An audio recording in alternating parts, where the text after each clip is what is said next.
Question number 1 देखिए, गोपियों द्वारा उद्धव को भाग्यवान कहने में क्या व्यंग निहित है। मतलब गोपियां उद्धव को व्यंग कर रही हैं। व्यंग का मतलब होता है जब हम किसी पे ताना मारते हैं ना, जैसे मान के चलो किसी को आपने बुलाया 4 बजे और वो आया पार्टी में 6 बजे, तो आप उससे कहते हो भाई और जल्दी आ जाते, मतलब एक तरह से ताना मार रहे हो आप कि वो इतना लेट आया है। तो गोपियां जो हैं उद्धव पे क्या ताना मार रही हैं कि गोपियां कहती हैं कि तुम तो भगवान श्री कृष्ण के साथ रहते हो, फिर भी तुम्हें उनसे प्रेम नहीं हुआ, और हम उनके मतलब उनसे दूर हैं, फिर भी हमें उनका जो प्रेम है वो हमें जा नहीं रहा। तो आंसर देखो कैसे लिखेंगे। गोपियां कहती हैं, गोपियां उद्धव पर व्यंग अर्थात ताना मारते हुए कहती है कि तुम भगवान श्री कृष्ण के साथ होते हुए भी उनके प्रेम को अनुभव नहीं कर पाए हो, यह तुम्हारा दुर्भाग्य है। मतलब वो कह रही हैं चिल्ड्रन, जो उद्धव हैं और भगवान श्री कृष्ण हैं वो एक साथ साथ मथुरा गए थे दोनों, ठीक है, तो वो एक साथ रहे, ठीक है, लेकिन फिर भी वो जो गोपियां हैं वो ये कह रही हैं कि तुम भगवान के साथ रहते हुए भी, श्री कृष्ण के साथ रहते हुए भी उनके प्रेम को नहीं अनुभव कर पा रहे हो, और हम दूर से भी उनके प्रेम को अनुभव कर पा रहे हैं, तो ये तुम्हारा दुर्भाग्य है। नेक्स्ट क्वेश्चन, उद्धव के व्यवहार की तुलना किस किस से की गई है। देखो, उद्धव के व्यवहार की तुलना जो गोपियां हैं उन्होंने कमल के पत्ते से की है। कमल का पत्ता पानी में रहते हुए भी जल का स्पर्श नहीं पाता। जिस तरह से उद्धव क्या है, श्री कृष्ण के साथ रहते हुए भी उन्हें श्री कृष्ण से प्रेम नहीं हुआ, उन्हें श्री कृष्ण की भक्ति नहीं मिली, तो गोपियां कहती हैं तुम्हारी हालत किसकी तरह है, कमल के उस पत्ते की तरह है जो पानी में रहते हुए भी जल का स्पर्श नहीं करता। आंसर कैसे लिखेंगे, उद्धव के व्यवहार की तुलना कमल के पत्ते से की गई है जो पानी में रहकर भी गीला नहीं होता। नेक्स्ट क्वेश्चन, गोपियों ने किन किन उदाहरणों के माध्यम से उद्धव को उल्हाने दिए। मतलब उल्हाने मतलब ताने मारे हैं। तो गोपियों ने निम्नलिखित उदाहरणों के माध्यम से उद्धव को ताने मारे हैं या उल्हाना दिया है। नंबर 1, कमल का पत्ता जो कि रहता तो पानी में है लेकिन फिर भी पानी का स्पर्श नहीं करता। तेल की मटकी, जब तेल पानी में फैल जाता है या पानी के ऊपर तेल की मटकी को रखा जाता है तो तेल अलग रहता है और पानी अलग रहता है। और प्रेम की नदी। नेक्स्ट, उद्धव द्वारा दिए गए योग के संदेश ने गोपियों की विरह अग्नि में घी का काम कैसे किया। विरह अग्नि मतलब गोपियां श्री कृष्ण का इंतजार कर रही थी, उनके विरह में पागल हो रही थी, परेशान हो रही थी। चिल्ड्रन, जैसे मान के चलो कोई पर्सन ऑलरेडी गुस्से में है, एंग्री है कोई पर्सन, और आपने उससे और ज्यादा कोई खराब बात कह दी, तो आपने उसको और ज्यादा गुस्सा दिला दिया, मतलब आग में घी का काम कर दिया। यानी आग में जैसे अगर हम घी डालते हैं तो आग और ज्यादा भड़क जाती है ना। तो एक तरफ तो क्या है, यहाँ इमेज से समझो, जो गोपियां हैं बेचारी व्याकुल हो रही थी, परेशान हो रही थी, उन्हें लग रहा था कि भगवान श्री कृष्ण जल्दी ही मथुरा से लौट कर आएंगे और उनसे मिलेंगे, लेकिन भगवान श्री कृष्ण ने वादा तो किया था लौटने का, लेकिन लौटे नहीं। और उधर उद्धव से कह दिया कि जाके गोपियों को ये संदेश दे देना कि तुम श्री कृष्ण को भूल जाओ और तुम योग किया करो, योग में ध्यान लगाओ। तो इस वाली बात से तो वो और ज्यादा नाराज हो गई। आंसर कैसे लिखेंगे, जिस तरह से जलती हुई आग में घी डालने से आग और बढ़ती है, जब आग में घी डालोगे तो और आग बढ़ेगी ना, उसी प्रकार जब गोपियों को यह संदेश मिला कि श्री कृष्ण ना तो खुद आ रहे हैं, कि भाई जिसका हम इंतजार कर रहे हैं और जिसने हमसे वादा किया था श्री कृष्ण ने आने का, एक तो वो आदमी खुद नहीं आ रहा, और गोपियों को योग में मन लगाने का संदेश दिया है। चलो तुम आ तो रहे नहीं हो, और इसके अलावा हमारे लिए ये संदेश और आपने भेज दिया कि योग में मन लगाओ। तो इस संदेश ने गोपियों की विरह अग्नि में घी का काम किया कि एक तो आपने हमसे वादा किया था कि मैं जल्दी लौट के आऊंगा, भगवान श्री कृष्ण ने, आप तो आए नहीं, उल्टा हमें उल्टा सीधा मैसेज और दे रहे हो कि हम योग में मन लगाएं। इससे जो गोपियों का जो पारा है, जो गुस्सा है, वो और ज्यादा बढ़ गया। मर ज्यादा ना लही के माध्यम से कौन सी मर्यादा ना रहने की बात की जा रही है। चिल्ड्रन देखो, इस चैप्टर में यह बताया गया है जो प्रेम है वो दोनों की साइड से होता है, प्रेमी की तरफ से भी और प्रेमिका की तरफ से भी। तो जो गोपियां हैं वो अपने आप को जो कृष्ण की भक्ति करती हैं, भगवान श्री कृष्ण की प्रेमिका मानती हैं।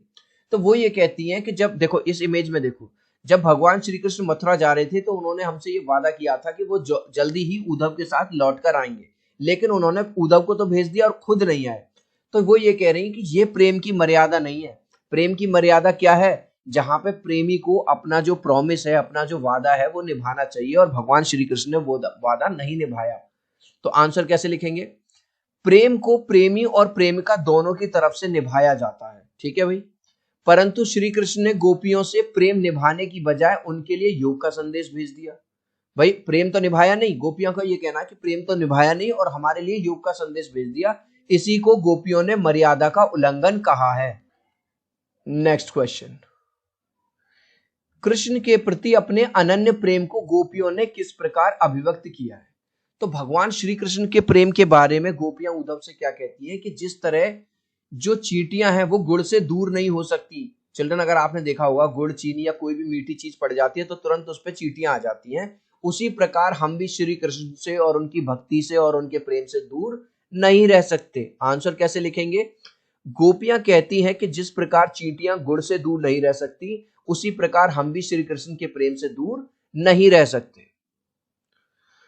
गोपियों ने उद्धव से योग की शिक्षा कैसे लोगों को देने की बात की है। चिल्ड्रन, अभी हमने देखा जब उद्धव आके मैसेज देते हैं गोपियों को कि भगवान श्री कृष्ण ने आपके लिए ये मैसेज दिया है कि आप उन्हें भूलकर योग में ध्यान लगाइए, ध्यान करिए, तो वो क्या कहते हैं कि भाई ऐसी शिक्षा तुम उन लोगों को देना जो भगवान श्री कृष्ण से प्रेम नहीं करते। हम तो भगवान श्री कृष्ण के प्रेमी हैं, वो हमारे स्वामी हैं, तो हम तो किसी योग में मन नहीं लगा सकते। हमारा मन किस में लगा हुआ है? केवल और केवल भगवान श्री कृष्ण में लगा हुआ है।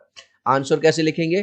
गोपियों ने उद्धव से कहा है कि वे योग की शिक्षा ऐसे लोगों को दें जिनके मन में श्री कृष्ण के लिए सच्चा प्रेम नहीं है। मतलब गोपियां कह रही हैं उद्धव से कि भाई अपना ये जो संदेश है ना, अपना ये जो ज्ञान है ऐसे लोगों को देना जो भगवान श्री कृष्ण में विश्वास नहीं रखते हैं, जो उनको परम प्रेमी नहीं मानते हैं, ठीक है। ये संदेश हमें मत दो, क्योंकि हमारे लिए तो अंतिम सांस तक बस कौन हमारा प्रेमी है, हमारा देवता है, वो भगवान श्री कृष्ण है। तो अपना मैसेज उनको दो जो भगवान श्री कृष्ण से प्रेम नहीं करते। गाइज, अभी तक आपने इस वीडियो को एक लाइक नहीं किया है तो आपसे रिक्वेस्ट करूंगा प्लीज एक लाइक कर दीजिए। आपके एक लाइक और सब्सक्राइब से बहुत मोटिवेशन मिलता है। 3 तक काउंट करूंगा चिल्ड्रन, प्लीज वीडियो को लाइक कर दो। 1 2 3। आई होप चिल्ड्रन आपने वीडियो को लाइक कर दिया है, चैनल को सब्सक्राइब कर दिया। Thank you guys. Next question देखेंगे, प्रस्तुत पदों के आधार पर गोपियों का योग साधना के प्रति दृष्टिकोण स्पष्ट कीजिए। अब उद्धव ने क्या कहा कि भगवान श्री कृष्ण ने आपके लिए मैसेज भेजा कि आप योग में ध्यान लगाइए और अभी प्रेमी और इस तरह की बातें मत कीजिए। तो वो क्या कहती हैं, एक उदाहरण देती हैं कि जिस तरह से कोई इंसान कड़वा फल, अगर मैं आपके चिल्ड्रन आपके सामने एक कड़वा फल रख दूं और एक रसीला आम रख दूं मीठा मीठा, आप क्या चूज करोगे? आई एम श्योर 90% से ज्यादा बच्चे आम खाना पसंद करेंगे रेदर देन कड़वा करेला। तो उसी तरह से गोपियां उद्धव को उल्हाना देती हैं कि जिस तरह से कोई भी व्यक्ति कड़वा ककड़ी कड़वी क्या नाम है जो करेला है उसे ना खाकर हमेशा मीठे फल का चुनाव करेगा, ऐसे ही वो ये कहती हैं कि हमें तो इतनी मीठी चीज जीवन की क्या है, हमारे लिए भगवान श्री कृष्ण ही है, तो हम उन्हें छोड़कर योग वोग और किसी दूसरी चीज में हम नहीं ला सकते। तो आंसर क्या है? जिस प्रकार कोई इंसान मीठे फल को छोड़कर कड़वी ककड़ी नहीं खाता, उसी प्रकार गोपियां भी श्री कृष्ण को छोड़कर किसी योग संदेश को अपनाना नहीं चाहती है। तो गोपियां कहती हैं भाई ये अपना जो ज्ञान है अपने पास रखो, अपना ये जो संदेश है अपने पास रखो, कह देना श्री कृष्ण से हमें किसी योग वोग नहीं करना, क्योंकि हमारा योग, हमारा जो तपस्या, हमारे लिए सब कुछ भगवान श्री कृष्ण ही है। नेक्स्ट चिल्ड्रन, इस वाले क्वेश्चन को करने से पहले मैं आपको ये बता दूं, आप क्लास 10th में आ गए हैं और सीबीएसई ने और स्टेट बोर्ड्स ने एमसीक्यू क्वेश्चंस जो हैं, मल्टीपल चॉइस क्वेश्चंस होते हैं, आपके एग्जाम्स में भी जो है होम एग्जाम्स होंगे उनमें भी, और जो बोर्ड एग्जाम्स होंगे उसमें भी भर भर के आएंगे। आपको जान के खुशी होगी, हमारा जो एमसीक्यू चैनल है, आप लोगों के प्यार और सपोर्ट से हमने 1,70,000 से ज्यादा सब्सक्राइबर कर लिए हैं। आपको क्लास 10th के हर सब्जेक्ट के जो एमसीक्यू क्वेश्चंस है वो एमसीक्यू चैनल पे मिल जाएंगे। इस तरह का लोगो है और इसका लिंक हमने डिस्क्रिप्शन में डाल दिया है। आज ही जाइए और एमसीक्यू चैनल को सब्सक्राइब कर लीजिए। गोपियों के अनुसार राजा का धर्म क्या होना चाहिए? इमेज से समझो, न्याय प्रिय राजा, मतलब राजा कैसा होना चाहिए? जो न्याय करे, जस्टिस करे। यहाँ पे गोपियां जो हैं भगवान श्री कृष्ण के ऊपर अन्याय का आरोप लगा रही हैं कि वो हमारे राजा हैं और राजा ने हमसे ये वचन दिया था, हमसे ये प्रॉमिस किया था कि मैं जल्दी ही लौट कर आऊंगा, लेकिन उन्होंने खाली उद्धव को भेज दिया और वो खुद वापस नहीं आए। तो उन्होंने प्रेम की मर्यादा नहीं निभाई और उन्होंने हमारे साथ क्या किया है? अन्याय किया है। आंसर कैसे लिखेंगे? गोपियों के अनुसार राजा का यह धर्म होना चाहिए कि वह प्रजा को अन्याय से बचाए। चिल्ड्रन जो क्वेश्चन आपको मेरे 2 लाइन के 1 लाइन के लग रहे हैं उनको आप अपनी साइड से एक्सपेंड कर सकते हो, 3 लाइन में डाल सकते हो, ठीक है, जैसे जैसे जो मैं बातें बता रहा हूं। क्योंकि गोपियां क्या चाहती थी, वो चाहती थी भगवान श्री कृष्ण लौट के आए, ठीक है, और वो नहीं चाहती थी कि किसी भी तरह का योग संदेश। गोपियों को कृष्ण में ऐसे कौन कौन से परिवर्तन दिखाई दिए जिनके कारण वे अपना मन वापस पा लेने की बात कहती हैं। मन का मतलब है दिल। जो गोपियां हैं वो अपना दिल मन सब किसको दे बैठी थी, भगवान श्री कृष्ण को। वही उनके प्रेमी है, वही उनके देवता हैं, वही उनका जीवन है। तो जब वो ये कहती हैं कि हमने तो अपना जो मन है ना, हम अपना मानसिक रूप से सब कुछ हमने भगवान श्री कृष्ण को दे दिया है, वो ही हमारे देवता हैं, वो ही हमारे राजा हैं, वो ही हमारे प्रेमी हैं, और आज अगर भगवान श्री कृष्ण वहां से हमारे लिए ये संदेश भिजवा रहे हैं तो ये बहुत ज्यादा गलत वो हमारे साथ कर रहे हैं। तो आंसर कैसे लिखेंगे, आंसर में लिखेंगे गोपियों के अनुसार श्री कृष्ण में अब निम्नलिखित परिवर्तन आ गए। क्या? नंबर 1, श्री कृष्ण के व्यवहार में अब छल कपट आ गया है। मतलब गोपियों को क्या लगता है कि भगवान श्री कृष्ण अब उनके साथ क्या कर रहे हैं, छल कपट कर रहे हैं, उनके साथ धोखा कर रहे हैं। श्री कृष्ण अब प्रेम की मर्यादा भूल गए। परशुराम के क्रोध करने पर लक्ष्मण ने धनुष के टूट जाने के लिए कौन कौन से तर्क दिए। तो चिल्ड्रन इमेज से समझेंगे। जब मां सीता का स्वयंवर चल रहा था तो बहुत सारे राजा आए हुए थे, लेकिन किसी से भी वो धनुष उठाना तो छोड़ो, किसी से मतलब हिला भी नहीं। लेकिन जैसे ही भगवान श्री राम आए, उन्होंने न केवल धनुष को उठाया और उनके छूते ही धनुष टूट गया। अब धनुष के टूटते ही परशुराम जी वहां आ गए, गुस्सा करने लगे, किसने ये धनुष तोड़ा है, वो सामने आ जाए, मैं उसको मौत की घाट उतार दूंगा, ये वो। तो लक्ष्मण जी जो है थोड़े गुस्से वाले हैं, लक्ष्मण जी भी। लक्ष्मण जी कहते हैं भाई मेरे भाई ने कोई जानबूझ के थोड़ी ना तोड़ा, ये जो धनुष था ये था ही इतना कमजोर, मेरे भाई ने तो बस छुआ भगवान श्री राम ने और ये टूट गया। तो आंसर कैसे लिखेंगे, परशुराम के क्रोध करने पर लक्ष्मण ने धनुष के टूट जाने के लिए निम्नलिखित तर्क दिए। पूरी लाइन कहां से लिख दी, क्वेश्चन में से। नंबर 1, श्री राम ने इसे तोड़ा नहीं, बस उनके छूते ही धनुष स्वतः टूट गया। तो लक्ष्मण जी क्या कह रहे हैं कि भैया मेरे भाई ने तो बस इसे छुआ था और ये छूते ही टूट गया। नंबर 2, इस धनुष को तोड़ने में श्री राम का कोई दोष नहीं, क्योंकि इसके टूटने पर उन्हें कोई लाभ या हानि नहीं होगी। तो यहां लक्ष्मण जी किससे समझा रहे हैं, परशुराम जी को कह रहे हैं भाई हमारा कोई प्रॉफिट लॉस थोड़ी है, हमने कोई मतलब मेरे भाई ने कोई जानबूझ के थोड़ी तोड़ा है, बस ये तो टूट गया, कोई हमारी ना तो इसमें कोई हमें प्रॉफिट मिला, लाभ मिला, और ना कोई नुकसान हुआ। धनुष बहुत पुराना और कमजोर होने के कारण हाथ लगाते ही टूट गया। वो कहते हैं भाई साहब ये जो धनुष है ये है ही इतना पुराना, है ही इतना कमजोर कि हाथ लगाते ही टूट गया। तो ये तीनों पॉइंट अगर आप एग्जाम में लिख देते हो फुल मार्क्स मिल जाएंगे। परशुराम के क्रोध करने पर राम और लक्ष्मण की जो प्रतिक्रियाएं हुई उनके आधार पर दोनों के स्वभाव की विशेषताएं अपने शब्द में लिखिए। फिर से इमेज से समझो। चिल्ड्रन जो भगवान श्री राम हैं, ठीक है, वो कैसे हैं, थोड़ा सा ये कहा जाएगा थोड़े ज्यादा समझदार हैं, थोड़े ज्यादा पोलाइट यानी विनम्र हैं, जबकि सर्वशक्तिमान हैं, इस ब्रह्मांड के स्वामी हैं। लेकिन वहीं जो उनके छोटे भाई हैं लक्ष्मण, वो अपने भाई यानी भगवान श्री राम से इतना प्यार करते हैं कि वो उनके बारे में एक शब्द भी नहीं सुन सकते। तो दोनों के बारे में हमें बताना है। राम जी का स्वभाव कोमल और विनयी है, मतलब एकदम सॉफ्ट, एकदम पोलाइट। परशुराम के क्रोध करने पर भी श्री राम ने धीरज से काम लिया। जब परशुराम जी क्रोध कर रहे थे और बड़े कठोर शब्द बोल रहे थे, तब भी भगवान श्री राम ने गुस्सा नहीं किया और बड़ी विनम्रता के साथ कहा कि धनुष तोड़ने वाला उनका कोई दास ही होगा। दास कहते हैं चिल्ड्रन नौकर को, कि हे प्रभु अगर ये धनुष तोड़ा भी है तो हो सकता है वो कोई आपका दास ही हो, यानी अपने आप को वो उनका दास कह रहे हैं। लेकिन इसके विपरीत लक्ष्मण जी का स्वभाव कैसा, उग्र भाई साहब, गुस्से वाले। आपको पता होगा एक बार रावण की बहन की नाक कान काट दिए थे लक्ष्मण जी ने गुस्से में। वे इस बात की परवाह नहीं करते कि उनकी बातों से परशुराम और भी ज्यादा क्रोधित हो जाएंगे। तो यानी एक नरम है और एक गरम है। लक्ष्मण और परशुराम के संवाद का जो अंश आपको सबसे अच्छा लगा वो संवाद शैली में लिखिए। संवाद मतलब कॉन्वर्सेशन लिख रहे हैं। परशुराम जी क्या कहते हैं, शिव जी का धनुष तोड़ने का दुस्साहस किसने किया, किसने तोड़ा है वो धनुष, बताओ मुझे। राम कहते हैं हे नाथ, इस शिव जी के धनुष को तोड़ने वाला तो आपका कोई दास ही होगा। लेकिन लक्ष्मण जी क्या कहते हैं, हे मुनि, बचपन में तो हमने न जाने कितने धनुष तोड़ दिए, परंतु तब तो आपने कभी क्रोध नहीं किया। इस धनुष में ऐसा आपको विशेष लगाव क्यों है भैया, हमने तो न जाने कितने धनुष तोड़ दिए, आपने कभी गुस्सा नहीं किया, लेकिन इस धनुष से आपको कुछ विशेष लगाव क्यों है। चिल्ड्रन अगर मजा आ रहा है, अच्छा लग रहा है, तो प्लीज एक वीडियो को एक लाइक कर देना। आपके एक लाइक और सब्सक्राइब से बहुत मोटिवेशन मिलता है। 3 तक काउंट करूंगा चिल्ड्रन, प्लीज वीडियो को लाइक कर दो। 1 2 3। आई होप चिल्ड्रन आपने वीडियो को लाइक कर दिया है, चैनल को सब्सक्राइब कर दिया। Thank you guys. Next question, बाल ब्रह्मचारी अति कोही विश्व विदित क्षत्रिय कुल द्रोही। अब आपको ये पद्यांश पढ़ना और इसका मतलब बताना। तो जो परशुराम है गुस्से में क्या कह रहे हैं, मैं बाल ब्रह्मचारी हूं, मैंने कभी जीवन में विवाह नहीं किया है, और क्षत्रिय कुल का द्रोही हूं, मैंने क्षत्रिय कुल का मैं दुश्मन हूं। भुजबल भूमि भूप बिनुकेनी विपुल बार मैं देन दीनी। और न जाने मैंने कितनी बार क्षत्रिय राजाओं को मारकर उनकी जो जमीनें हैं वो ब्राह्मणों को दान में दे दी।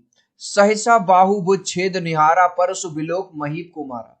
अब वो बता रहे हैं कि एक जो राक्षस था सहसा बाहु, जिसकी बहुत सारे हाथ थे, वो भी मैंने अपने फरसे से काट दिए, मतलब उसको भी मौत के घाट उतार दिया।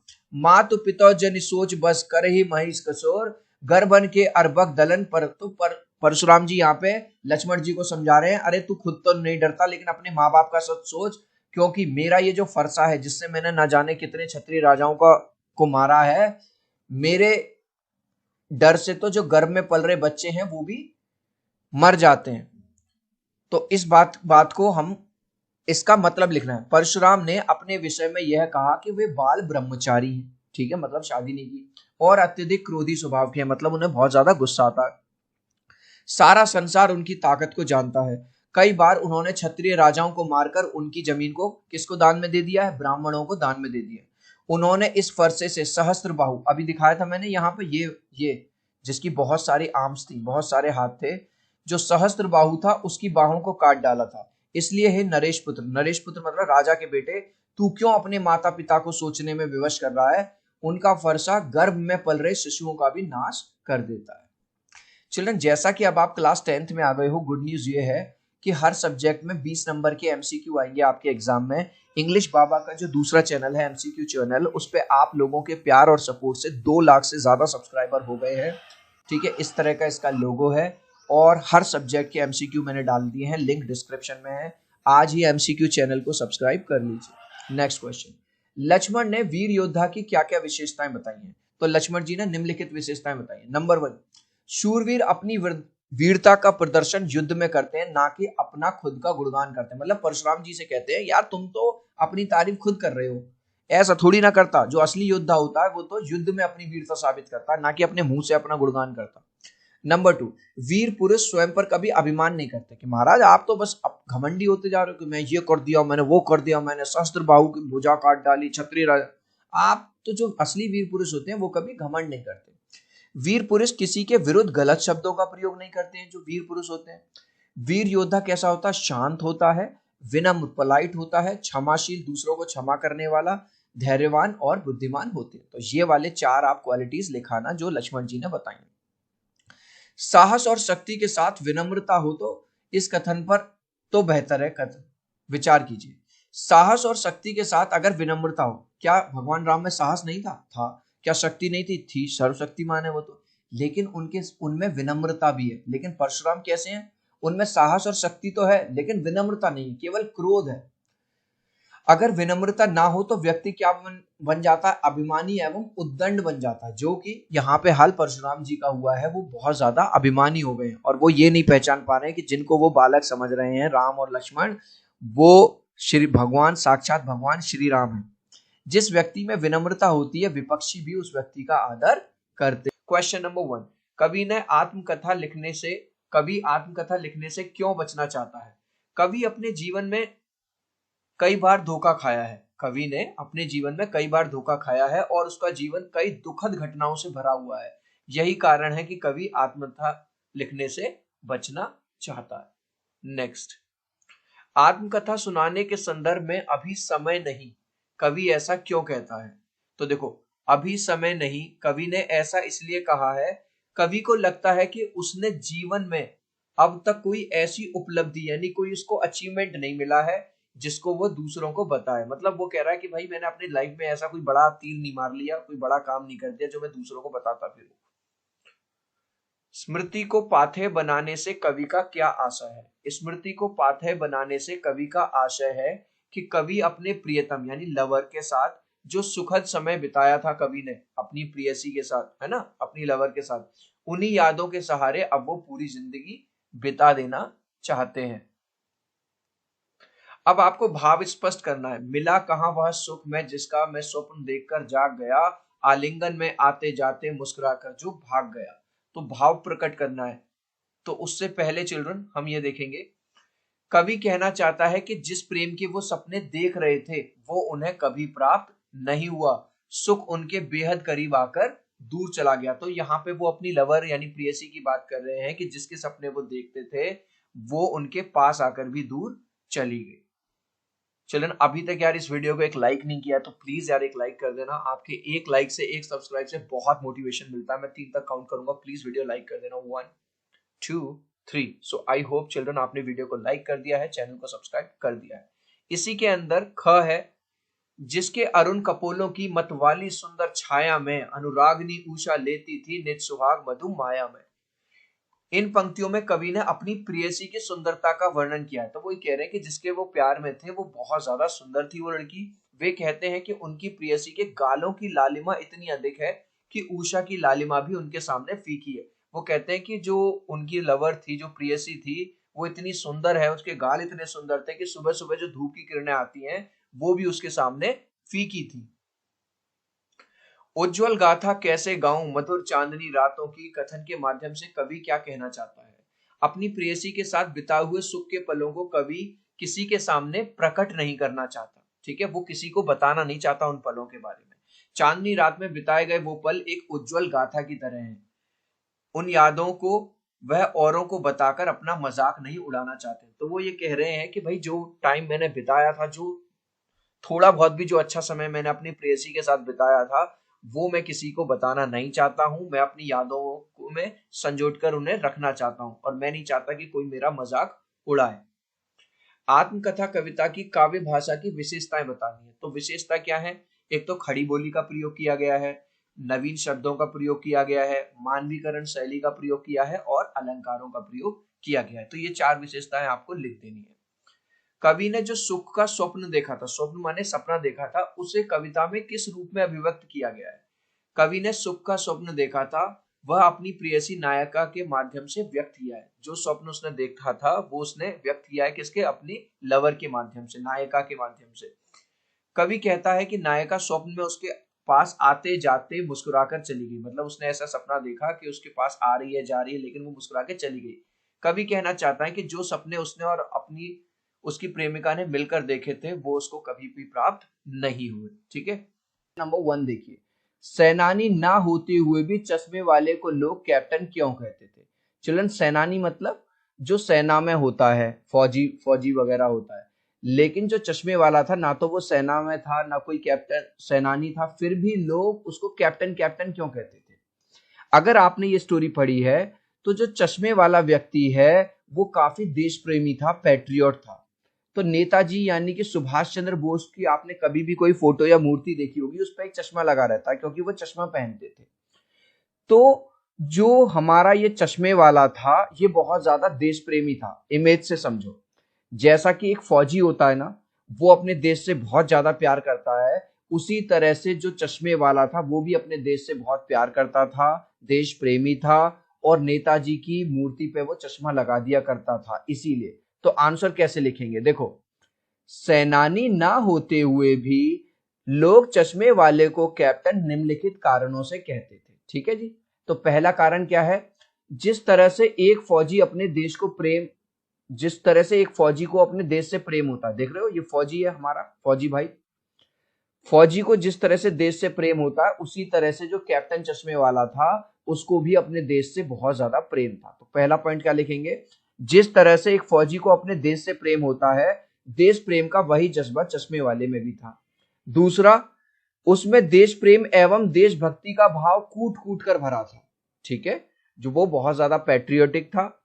और तीसरा, चिल्ड्रन आपने देखा होगा कि जो नेताजी की मूर्ति है या नेताजी सुभाष चंद्र बोस जो है चश्मा लगाते थे, अगर आपने इस स्टोरी को पढ़ा है तो उनकी एक मूर्ति बनाई गई, उस पर चश्मा नहीं था। तो उसको ये चीज बुरी लगती थी कि नेताजी के मूर्ति पर चश्मा नहीं है था, तो श्रद्धा भाव से वो उनकी मूर्ति पर चश्मा लगा दिया करता था। क्या लिखेंगे? वह नेताजी की मूर्ति को बिना चश्मे के देखकर दुखी होता था और खुद से एक चश्मा मूर्ति पर लगा दिया करता था।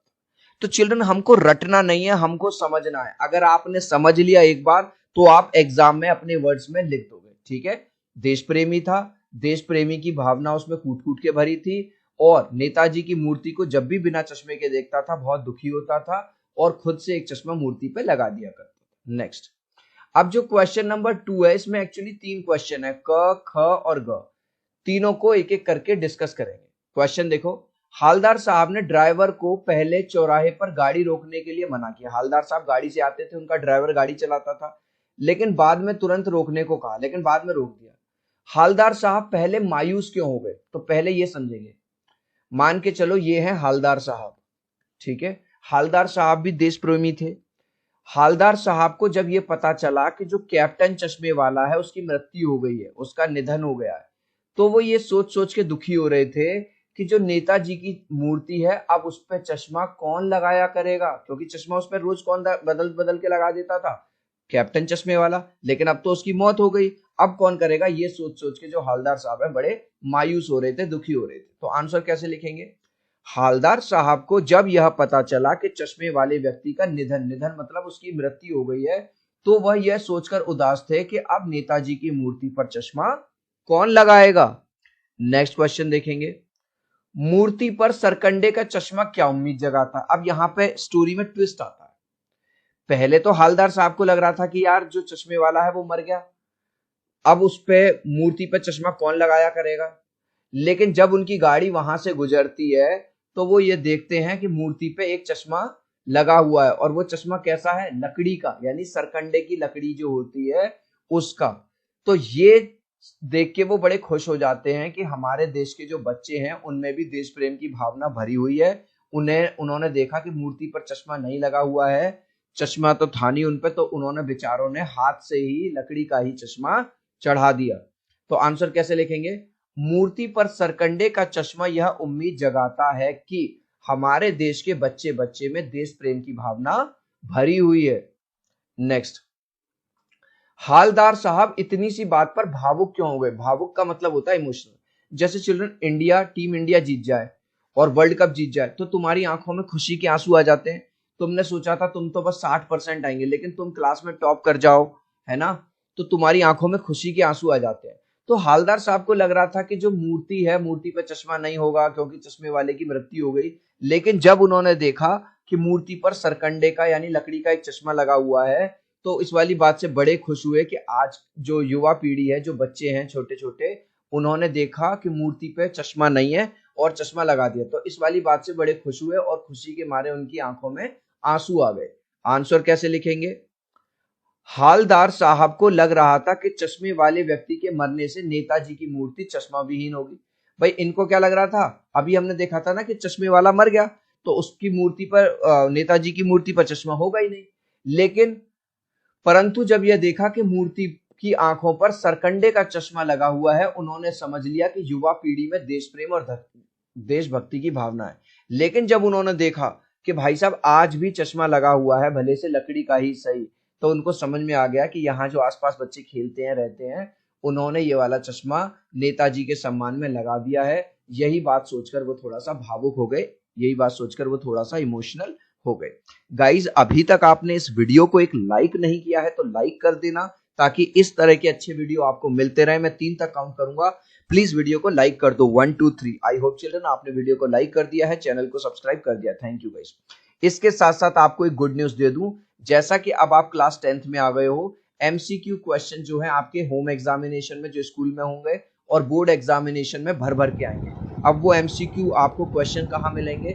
इंग्लिश बाबा का जो दूसरा चैनल है, एमसीक्यू चैनल, जिसपे आप लोगों के प्यार और सपोर्ट से 1,80,000 से ज्यादा सब्सक्राइबर हो गए हैं, उस पे मिलेगा। इस तरह का येलो कलर का इसका लोगो है, ठीक है। आज ही जाइए चैनल को सब्सक्राइब कर लीजिए, लिंक मैंने डिस्क्रिप्शन में दे दिया है।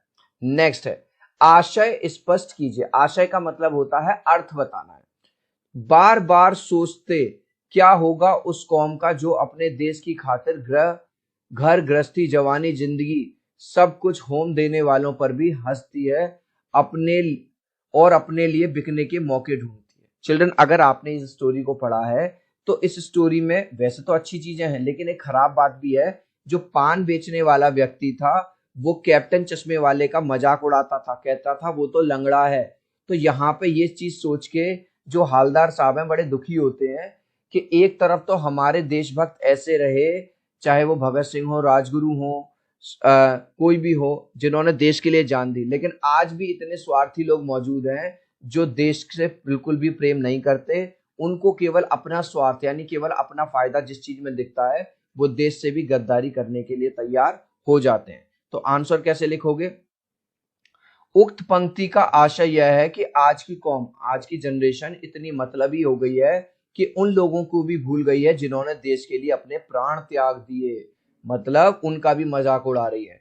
आज की कौम पूरी तरह से स्वार्थी हो चुकी है और अपने स्वार्थ के लिए देश से गद्दारी करने को भी तैयार है। तो यहाँ पे हालदार साहब क्या सोच रहे हैं, या राइटर हमें क्या बता रहा है? ठीक है, कुछ लोग तो अपने देश से प्यार करते हैं, ठीक है, सम्मान करते हैं हमारे फ्रीडम फाइटर्स का, लेकिन आज की कौम के में कुछ ऐसे भी लोग हैं जो मतलबी हैं, पूरी तरह से स्वार्थी हैं, अपने फायदे के लिए वो देश से भी गद्दारी कर सकते हैं। नेक्स्ट, पान वाले का एक रेखा चित्र प्रस्तुत कीजिए। तो पान वाला कैसा व्यक्ति है? जो पान वाला है वो एक मोटा सा काला व्यक्ति है, और क्योंकि पान वाला है तो वो पान की दुकान पे क्या बेचता है? पान बेचता है। उसके पास जो ग्राहक आते रहते हैं उनसे वो बातें करता रहता है। उसकी जो तोंद है वो निकली हुई है, और क्योंकि वो हर टाइम पान खाता रहता है तो उसकी बत्ती सी लाल काली सी हो गई है। आंसर देखो कैसे लिखेंगे। पान वाला अपनी दुकान पर बैठा बैठा पान बेचा करता था, पहला पॉइंट क्लियर हो गया। ग्राहकों के साथ कुछ ना कुछ बात करना उसे पसंद था, ठीक है भाई, उसकी दुकान पे जो लोग आते थे उनसे बातें करता रहता था।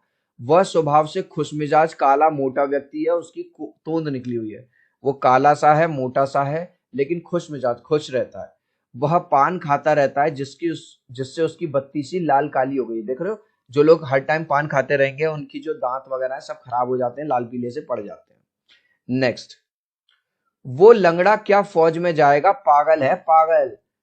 कैप्टन के प्रति पान वाले की इस टिप्पणी पर अपनी प्रतिक्रिया लिखिए।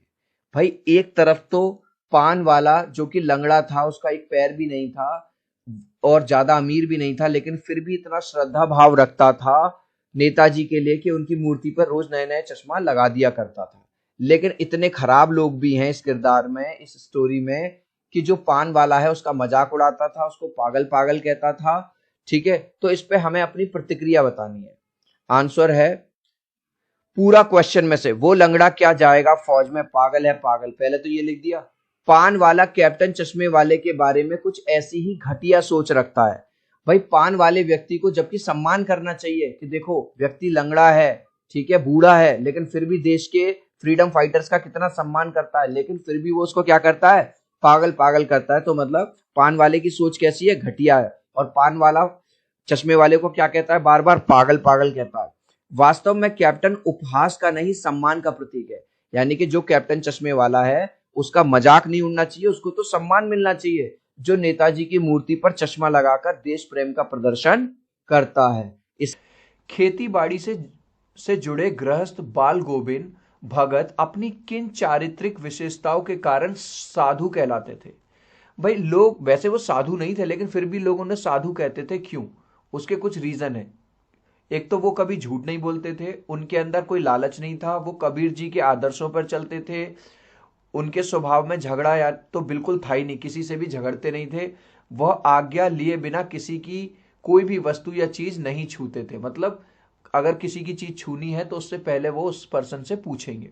नेक्स्ट, भगत की पुत्रवधू उन्हें अकेला क्यों नहीं छोड़ना चाहती थी? पुत्रवधू मतलब पुत्र की वाइफ, ठीक है। भगत जी का इकलौता पुत्र मर गया था, बुढ़ापे में भगत जी का इकलौता सहारा उनकी पुत्र वधू ही थी जो उनका ख्याल रखती थी, इसलिए वह उन्हें अकेला नहीं छोड़ना चाहती थी। नेक्स्ट, भगत ने अपने बेटे की मृत्यु पर अपनी भावनाएं किस तरह व्यक्त की? भगत जी ने अपने बेटे की मृत्यु पर अपनी भावनाएं कबीर जी के भक्ति गीत गाकर व्यक्त की। एक्चुअली जो भगत जी थे वो कबीर दास जी के फॉलोअर थे। उन्होंने अपने पुत्र के शरीर को एक चटाई पर लिटा दिया, उसे सफेद चादर से ढक दिया तथा अपनी पुत्रवधू से शोक की जगह उत्सव मनाने के लिए कहा, क्योंकि उनका यह मानना था कि पुत्र की आत्मा का मिलन परमात्मा से हो गया है, क्योंकि वो ये मानते थे कि आत्मा जो है वो अमर है। नेक्स्ट, भगत के व्यक्तित्व की उनकी वेशभूषा का अपने शब्दों में हमको बताना है। तो भगत जी कबीर के आदर्शों को पालन करने वाले व्यक्ति थे। नंबर 1, गृहस्थ यानी कि घर से जुड़े होने के बावजूद उनमें साधु वाले गुण थे।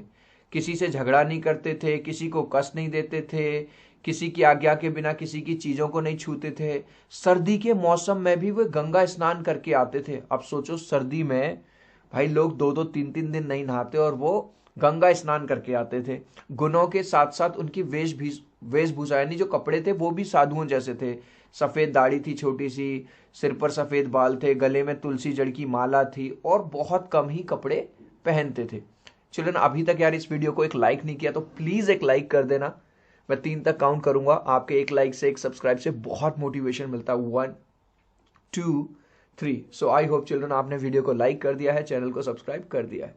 नेक्स्ट, बाल गोविंद भगत की दिनचर्या लोगों के अचरज का कारण, मतलब लोगों बड़े सरप्राइज होते थे। क्यों? क्योंकि भगत जी की दिनचर्या लोगों के अचरज का कारण बन गई थी, क्योंकि वृद्ध यानी कि बूढ़े होने के बावजूद भी अपने सिद्धांतों तथा आदर्शों का गहराई से पालन करते थे। वह अकेले ही खेती करते थे। भाई बूढ़ा आदमी हो गया, ठीक है, अकेले ही खेती करते थे तथा सर्दी में भी गांव से 2 मील दूर जाकर गंगा में स्नान करने जाते थे, बूढ़े होने के बावजूद भी। तो यही सब देख के लोग अचरज में यानी सरप्राइज हो जाते थे। नेक्स्ट, पाठ के आधार पर बाल गोविंद भगत के मधुर गायन की विशेषताएं बताइए। भाई जो बाल गोविंद भगत थे वो मधुर गायन करते थे, कबीर जी के गीत गाते थे। भगत जी कबीर के आदर्शों का पालन करते थे तथा उनके ही भक्ति गीत अपने मधुर स्वरों में गाया करते थे। उनके कंठ की मधुरता इतनी मनमोहक थी कि लोग मंत्रमुग्ध होकर उनके गुनगुनाने लगते थे। मतलब जब भी वो गाना गाते थे कबीर जी का, कि लोग भी मतलब उन्हीं के साथ गाने लग जाते थे, इतना मीठा उनका स्वर था। नेक्स्ट, कुछ मार्मिक प्रसंगों के आधार पर यह दिखाई देता है कि बाल गोविंद भगत प्रचलित सामाजिक मान्यताओं को नहीं मानते थे। मतलब समाज में जो चल रहा होता था उन चीजों को वो नहीं मानते थे, तो वो बातें बतानी है। नंबर 1, भगत जी अन्य साधुओं की तरह भिक्षा मांगकर खाने के विरोधी थे। आपने देखा होगा साधु संत भिक्षा मांगकर, भीख मांगकर खाते हैं, लेकिन वो इस बात का विरोध करते थे। उन्होंने अपने पुत्र की मृत्यु के बाद अपनी पुत्रवधू को पुनर्विवाह करने का आदेश दे दिया, जबकि उस समाज में इसकी मान्यता नहीं है ना।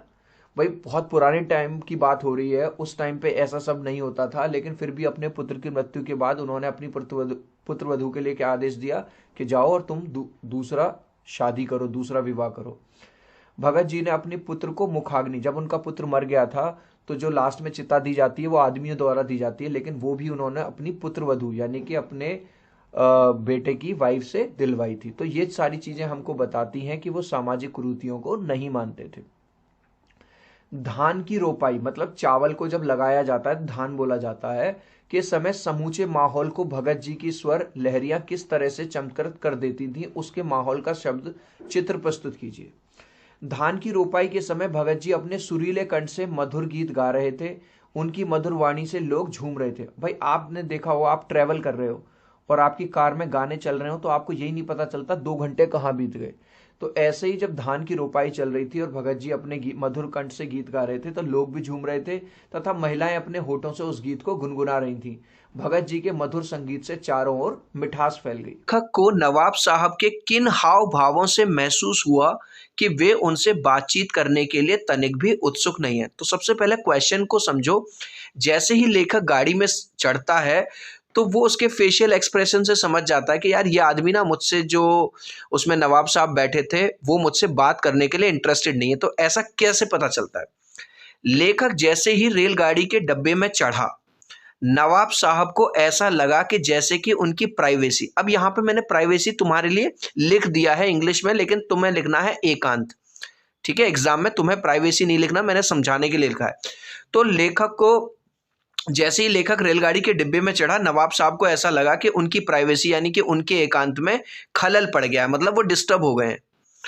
लेखक को नवाब साहब के चेहरे के हाव भाव, जो चेहरे के जो फेशियल एक्सप्रेशन होते हैं, उनसे महसूस हुआ कि वे उनसे बातचीत करने के लिए तनिक भी उत्सुक नहीं है। अब मैंने ये वाली लाइन, ये देख लो, पूरा यहीं से उठाई है। हाव भावों से महसूस हुआ कि वे उनसे बातचीत करने के लिए तनिक भी उत्सुक नहीं है। नवाब साहब ने बहुत ही यत्न का मतलब है बड़ी ही कोशिश से खीरा काटा, नमक मिर्च लगाया, अंततः सूंघकर ही खिड़की से बाहर फेंक दिया। मतलब अगर हमने किसी चीज को काटा है तो यार हमें उसे खाना चाहिए खीरे को, लेकिन वो बाहर फेंक देते हैं। उन्होंने ऐसा क्यों किया? तो क्वेश्चन है उन्होंने खीरे को बाहर क्यों फेंक दिया होगा। उनका ऐसा करना उनके किस स्वभाव को इंगित करता है? अगर आपने स्टोरी पढ़ी है तो आपको पता होगा, उन्होंने लेखक को पूछा था कि भाई तुम भी खाओगे, तो लेखक मना कर देता है और ये वाली बात वो अपने दिल पे ले जाते हैं, नाक पे ले जाते हैं और वो भी बिना खाए पिए फेंक देते हैं। तो देखो, नवाब साहब ने बहुत ही यत्न से खीरा काटा, नमक मिर्च बुरका, अंततः सूंघकर ही खिड़की से बाहर फेंक दिया। अगर आप देख रहे हो तो मैंने यहां से लेके और यहां तक पूरा क्वेश्चन की लाइन को कॉपी पेस्ट कर दिया, ठीक है। उसके बाद उन्होंने लेखक पर अपनी अमीरी का रौब झाड़ने के लिए, क्योंकि जो नवाब साहब थे काफी अमीर थे, तो वो लेखक पे अपनी अमीरी का रौब झाड़ने के लिए ऐसा किया होगा। उसने क्वेश्चन पूछा है ना कि उन्होंने ऐसा क्यों किया होगा, तो हम आंसर दे रहे हैं कि वो अपनी अमीरी का रौब झाड़ना चाहते थे, इसलिए ऐसा किया होगा। ऐसा करना उनके शो ऑफ, अब देखो फिर से मैंने एक वर्ड इंग्लिश में लिखा है, आपको हिंदी में लिखना है। ऐसा करना उनके आडंबर प्रदर्शन स्वभाव को इंगित करता है। ये पता चलता है कि वो आदमी जो नवाब साहब थे वो बहुत ज्यादा शो ऑफ वाले पर्सन थे, जो बहुत ज्यादा आडंबर या दिखावा करते हैं। थर्ड क्वेश्चन, बिना विचार घटना और पात्रों की भी क्या कहानी लिखी जा सकती है? यशपाल के इस विचार से आप कहां तक सहमत हैं? तो देखो, लेखक का मानना है कि लेखक ये मानता है बिना विचार घटना और पात्रों के भी कहानी के भी क्या कहानी लिखी जा सकती है। पूरा का पूरा हमने वहां पे उठाया। मतलब वो ये कह रहा है कि यार अगर विचार नहीं होंगे, घटना नहीं होंगी, पात्र नहीं होंगे, तो यार कैसे कहानी लिख दोगे? नहीं लिखी जा सकती। इसका अर्थ यह है कि विचार घटना और पात्र, देखो ये लाइन, ये रटने की जरूरत नहीं है, आपको क्वेश्चन में ही मिला है, विचार भी, घटना भी और पात्र भी। इसका अर्थ यह है कि विचार घटना और पात्र के बिना कहानी नहीं लिखी जा सकती। इसी क्वेश्चन में एक और क्वेश्चन है, क्या आप यशपाल यानी लेखक के इस विचार से आप सहमत हैं? मैं लेखक के इस विचार से पूर्णतः सहमत हूं। यार हमें चाय बनानी है, कोई कहे बिना दूध के, बिना पानी के, बिना अदरक के, बिना चीनी के चाय बना दो, यार कैसे बन जाएगी चाय? ऐसे ही कोई कहानी लिखनी है तो बिना विचार के, बिना घटना के, बिना कैरेक्टर्स के कैसे कहानी लिख दोगे? क्वेश्चन देखिए, आप इस निबंध को और क्या नाम देना चाहोगे? मैं इस निबंध को, या हम इस निबंध को दूसरा नाम रखेंगे झूठी शान, ठीक है, क्योंकि नवाब साहब ने अपनी झूठी शान को बरकरार रखने के लिए खीरों को बाहर फेंक दिया।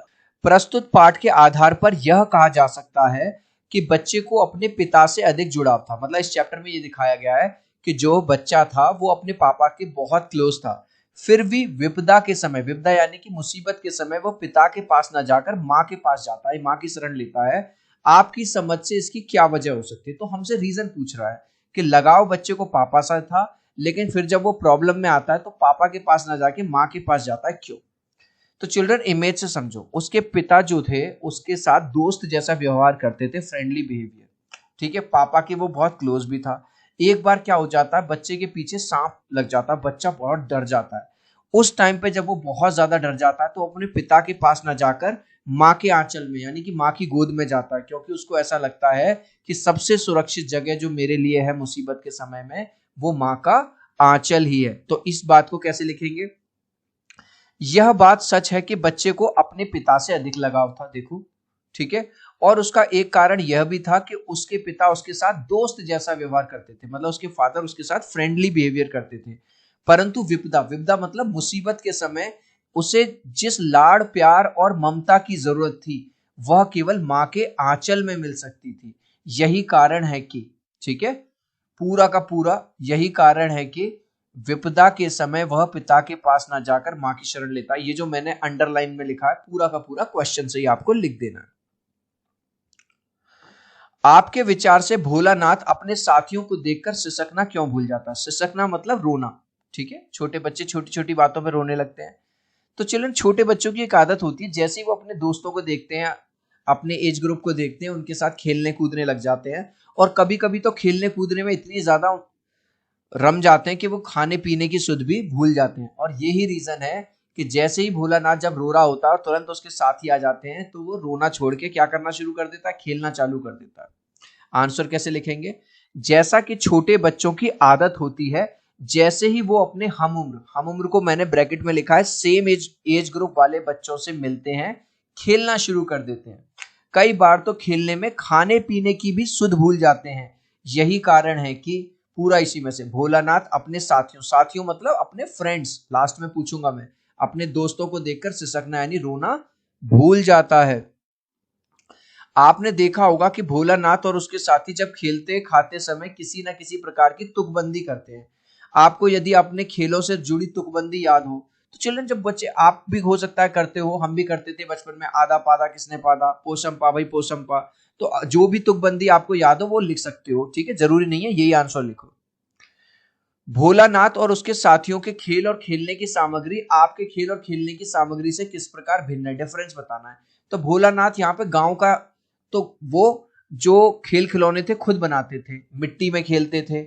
और हमारे आजकल के बच्चे क्या खेलते हैं, वीडियो गेम खेलते हैं, कंप्यूटर पे गेम खेलते हैं, ठीक है। तो आंसर कैसे लिखेंगे आप, टेबल बना लेंगे, एक तरफ लिखेंगे भोलानाथ और उसके साथियों का खेल और एक तरफ लिखेंगे हमारे और हमारे साथियों का खेल, ठीक है। इसको मैं थोड़ा सा यहाँ ये कर देता हूँ, 1 सेकेंड। हाँ, भोलानाथ और उसके साथी घर के बाहर यानी आउटडोर गेम्स खेलते हैं ज्यादातर, और हम और हमारे साथी कैसा गेम खेलते हैं, हम लोग ज्यादातर घर के अंदर यानी इंडोर गेम्स खेलते हैं। उनके माता पिता बच्चों को मिट्टी में खेलने के लिए प्रेरित, पुराने टाइम में क्या होता था, बच्चे मिट्टी में खूब खेलते थे और माता पिता भी क्या करते थे, मोटिवेट करते थे कि जाओ खेलो। आज के समय में माता पिता बच्चों को मिट्टी में खेलने नहीं देते। तीसरा, भोलानाथ और उसके साथी अपने खेलने का सामान खुद बनाते हैं। और ये थोड़ा सा टेढ़ा मेढ़ा हो गया, सारी खेल सामग्री बाजार से खरीदी हुई थी। जैसे हमारे पास जो बैट है, जो बॉल है, जो कैरम है, लूडो है, सब कुछ कहाँ से होती है, हम बाजार से खरीद के लाते हैं। उस टाइम पे कोई रोक टोक नहीं होती थी, बच्चे 2 घंटे 4 घंटे खेलें। लेकिन आज के टाइम में क्या होता है, मम्मी कहती है बेटा 4 से 5 खेलना है, फिर 5 बजे ट्यूशन वाले सर आ जाएंगे, ट्यूशन पढ़ना है, ये करना है वो करना है, यानी समय सीमा निर्धारित होती है। पाठ में आए ऐसे प्रसंगों का वर्णन कीजिए जो आपके दिल को छू गए हो। तो हमारे दिल को ये वाली बात छू गई कि भले से बच्चा अपने पिता के बड़ा क्लोज था, लेकिन जब उस पर कोई विपत्ति आ जाती है, जब सांप उसके पीछे पड़ जाता है, तो वो किसी और के पास नहीं जाता, वो सीधे अपनी माँ की गोद में यानी कि माँ के आंचल में जाता है, क्योंकि उस टाइम पे उसको सबसे ज्यादा जो सेफ जगह लगती है वो वही लगती है। पाठ का सबसे रोचक प्रसंग यानी इंटरेस्टिंग प्रसंग ये है कि जब सांप बच्चों के पीछे पड़ जाता है तो सारे बच्चे डर जाते हैं, ठीक है, डर ही जाएंगे। तो बच्चे अपनी माँ की गोद का सहारा लेते हैं। यह बात दिल को छू जाती है कि जब भी बच्चे पर कोई विपदा यानी कि कोई परेशानी आती है, उसे उस समय सबसे सुरक्षित जगह अपनी माँ की गोद यानी माँ का आंचल लगता है। चिल्ड्रन, अगर वीडियो अच्छा लग रहा है तो प्लीज वीडियो को एक लाइक कर देना। आपके एक लाइक और सब्सक्राइब से बहुत मोटिवेशन मिलता है। 3 तक काउंट करूंगा चिल्ड्रन, प्लीज वीडियो को लाइक कर दो। 1 2 3। आई होप चिल्ड्रन आपने वीडियो को लाइक कर दिया है, चैनल को सब्सक्राइब कर दिया। Thank you guys. इसके साथ साथ आपको गुड न्यूज दे दूं, जैसा कि क्लास 10th में आ गए हो, हर सब्जेक्ट में 20 मार्क्स के एमसीक्यू आएंगे हर सब्जेक्ट में आपके एग्जाम में। इंग्लिश बाबा का जो नया चैनल है एमसीक्यू चैनल, उस पे आप लोगों के प्यार और सपोर्ट से 2 लाख से ज्यादा सब्सक्राइबर हो गए हैं। इस तरह का लोगो है, लिंक मैंने डिस्क्रिप्शन में दे दिया है। आज ही एमसीक्यू चैनल को भी सब्सक्राइब कर लीजिए।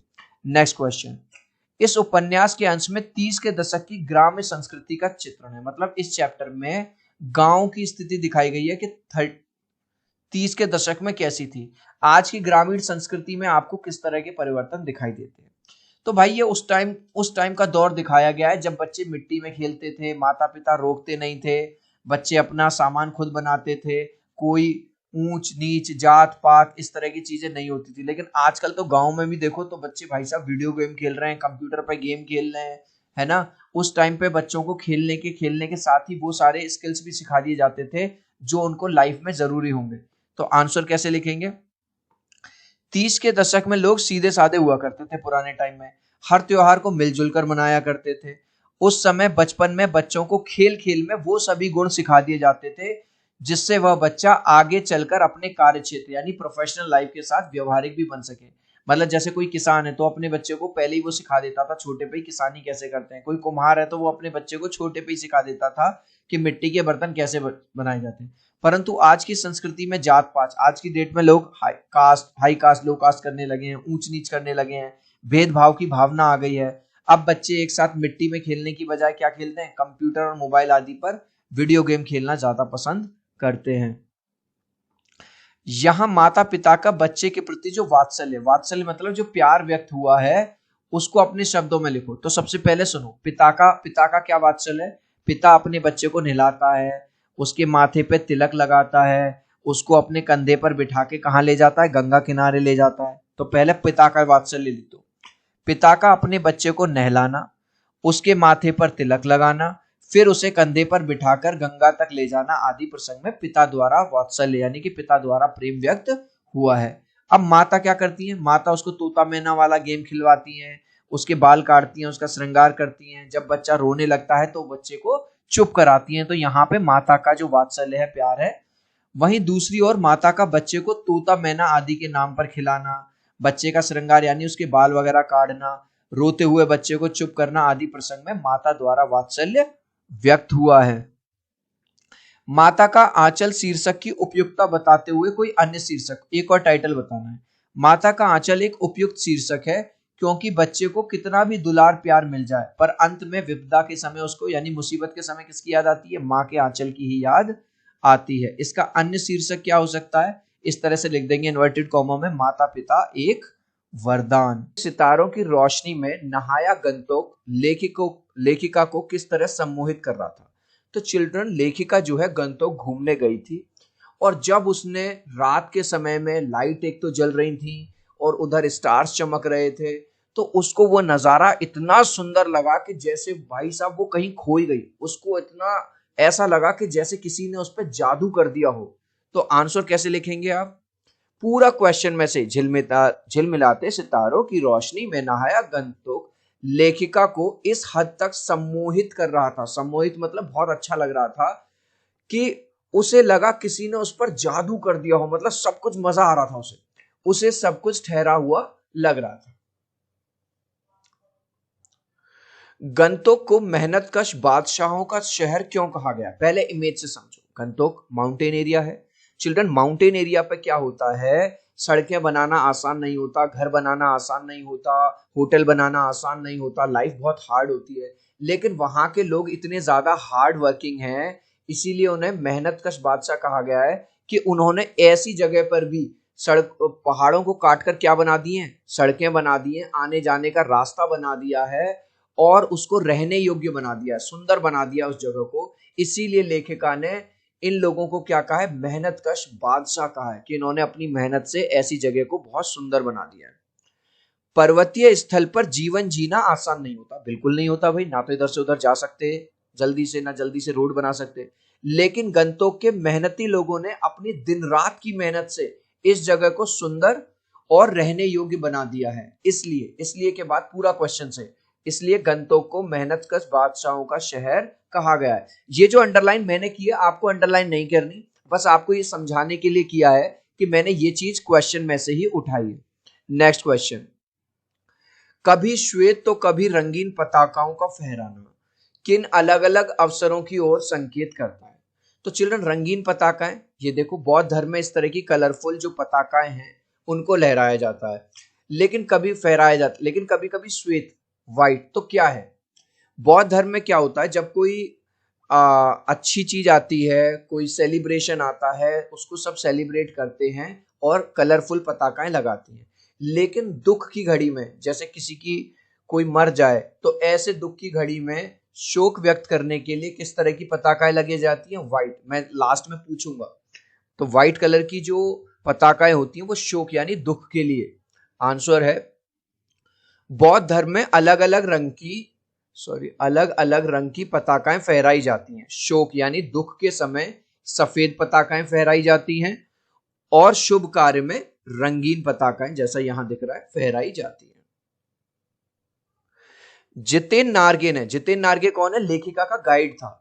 लेखिका को सिक्किम की प्रकृति, वहां की भौगोलिक स्थिति और जनजीवन के बारे में क्या महत्वपूर्ण जानकारी है। भाई उसने बताया कि मैडम यहाँ जो पहाड़ हैं, यहाँ के जो रास्ते होते हैं बड़े कठिन होते हैं।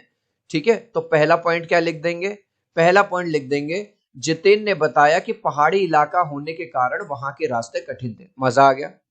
दूसरी बात उसने बताई कि यहाँ के लोगों का जो जीवन है वो आसान नहीं है। जो बच्चे हैं पहले स्कूल भी जाते हैं, स्कूल से आने के बाद भी उन्हें काम करना पड़ता है, फायरवुड जो लकड़ी है वो इकट्ठी करनी पड़ती है, चूल्हा जले जिससे उनके घर में। इसके साथ साथ बच्चों को क्या करना पड़ता है, उनके जो मवेशी हैं, जो जानवर हैं उनको भी चराने जाना पड़ता है। तो ये वाली बात हम कैसे लिख देंगे? बच्चों की जिंदगी कठिनाइयों से भरी हुई थी। स्कूल से आने के बाद बच्चों को लकड़ियां लाने में, देख लो बच्चे लकड़ियां ला रहे हैं यहाँ पे, अपने मवेशियों को चराने में अपने परिवार की मदद करते थे। मवेशी मतलब जो जानवर होते हैं, कैटल होते हैं, उनको मवेशी बताया। इसके अलावा जितेन नार्गे ने क्या बताया कि जब आप कटाव जाओगी वहां पे आपको ताजा बर्फ देखने को मिलेगी। तो तीसरा पॉइंट क्या लिखेंगे? जितेन ने लेखिका को यह भी बताया कि कटाव में जाकर उसको ताजा बर्फ देखने को मिलेगी। अब ये वाला जो चीज है, ये पूरे क्वेश्चन से जितेन नार्गे ने लेखिका को सिक्किम की प्रकृति, वहां की भौगोलिक स्थिति एवं जनजीवन के बारे में, बस मैंने एक चीज जोड़ दिया, निम्नलिखित जानकारियां दी, और ये 3 पॉइंट लिखा ना, फुल मार्क्स मिल जाएंगे। नेक्स्ट, लॉन्ग स्टॉक में घूमते हुए चक्र को देखकर लेखिका को पूरे भारत की आत्मा क्यों दिखाई दी, एक जैसी क्यों दिखाई दी? जब वो लॉन्ग स्टॉक में घूम रही थी तो उसने एक घूमता हुआ चक्र देखा इस तरह का, ठीक है। तो लेखिका ने देखा भैया वो घूमता हुआ चक्र देखा। अब चिल्ड्रन, जहां पे चक्र की बात आती है, चाहे हमारा भारत का झंडा हो उसमें भी एक चक्र है, हिंदू माइथोलॉजी में भी 7 चक्रों की बात करी गई है। तो ये देख के लेखिका को लगा कि ये जो सिक्किम है ये कोई अलग नहीं है। और आपको भी पता है कि जो सिक्किम है वो हमारे देश का हिस्सा बना लिया गया था, हमारे देश का ही हिस्सा है, तो उसको पूरा भारत एक जैसा दिखाई दिया। आंसर कैसे लिख देंगे अब आप? हिंदू धर्म में चक्र का बहुत महत्व है ना, 7 चक्र बताए गए हैं। ऐसा ही कुछ लेखिका को बौद्ध धर्म में भी देखने को मिला। और यहां मैंने बता भी दिया, हमारे जो राष्ट्रीय झंडा है, तिरंगा है, उसमें भी चक्र है। इसलिए, बस इसलिए से लेके लॉन्ग स्टॉक में घूमते हुए चक्र को देखकर लेखिका को पूरे भारत की आत्मा एक जैसी दिखाई दी, पूरा क्वेश्चन में से।